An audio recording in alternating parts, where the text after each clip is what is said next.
Hi, my name is Russell Stewley, world leader pressure point fighting, national boxing coach for the whole of Cambodia, martial arts hall of fame, combat hall of fame, and a whole host of other stuff. Anyway, let's get on with today's lesson. Hello there. Now, when it comes to Kata Bunkai, most of what I see out there is a little bit, I don't know.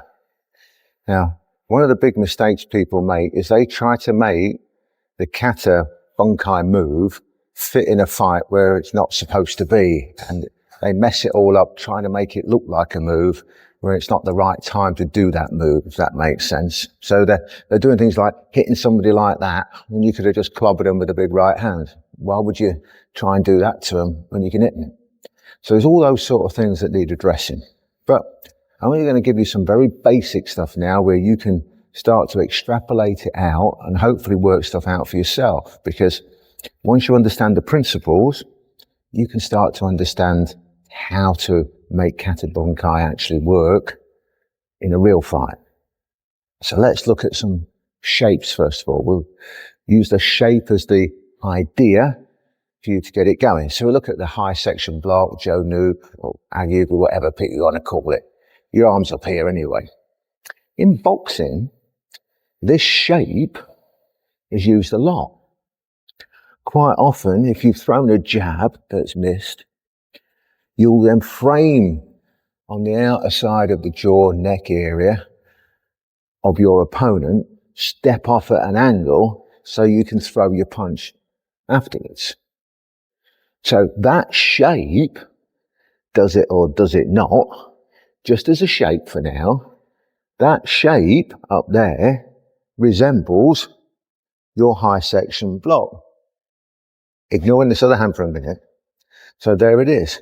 If I happen to be more of a clinch situation and I had hold of their arm here as I was framing them, then it starts to look very much like your kata moves. So you're here with it, and this hikate, withdrawing hand, is your trapping of their arm and you're framing them here. You could use the same sports combat, self-defense. It's a moment in time where you're trapping them. You don't hang around there. It's a moment in time before you attack. It's a moment in time before you push them off. So that shape is there as a very simple example. Now that same shape could be round the back of their head, round the back of their neck. So you could be here pulling them into you or holding them so they can't get away. And it's that same shape again, just a shape. We're looking at shapes at the moment just to give you ideas. This is very basic level bunkai as far as I'm concerned. So you can be pulling them in, holding them in place like this, still the same basic shape. So it could be pulling one way, it can be pushing. It's another example of the basic shape. Don't forget, these are like beginner level, okay? They're advanced to most 20, 30-year karate people, but they're beginner level, I assure you.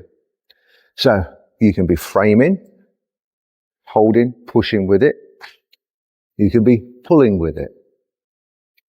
So this move can then drop down to other moves. If I'm framing here, I can push down to make the low section block or Gaidan Barai from here, push the head down, ready to attack.